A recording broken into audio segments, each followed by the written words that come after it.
জনগণকে ভোটের অধিকার থেকে বঞ্চিত করতে নানা ষড়যন্ত্র চলছে বলে মন্তব্য করেছেন বিএনপি স্থায়ী কমিটির সদস্য খন্দকার মোশাররফ হোসেন।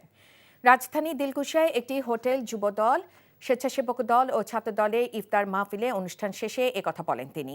দ্রুত নির্বাচনের রোডম্যাপ ও তারিখ ঘোষণা করে অন্তর্বর্তী সরকারকে জনগণের কাছে ক্ষমতা হস্তান্তরের আহ্বান জানান খন্দকার মোশাররফ। অনুষ্ঠানে বিএনপি সিনিয়র যুগ্ম মহাসচিব রুহুল কবির রিজভী জানান, আগামী জাতীয় নির্বাচন নিয়ে তামাশা ও অন্তরালে নীল নকশা আঁকা হচ্ছে কিনা তা নিয়ে জনগণের মধ্যে আশঙ্কা তৈরি হচ্ছে। বলেন, কোনো সংস্কারই চূড়ান্ত নয়, অন্তর্বর্তী সরকারের করা সংস্কার 40 বছর পরও ব্যর্থ হয়ে যেতে পারে। জনগণ 16 বছর যাবৎ এই ভোটের অধিকার থেকে বঞ্চিত। জনগণ প্রত্যাশা করছে ভোটের অধিকার। এই বিষয় নিয়েই কিন্তু নানা ধরনের ষড়যন্ত্র চলছে। মানুষ মনে করছে আসন্ন নির্বাচন নিয়ে একটা তামাশা তৈরি হচ্ছে কিনা।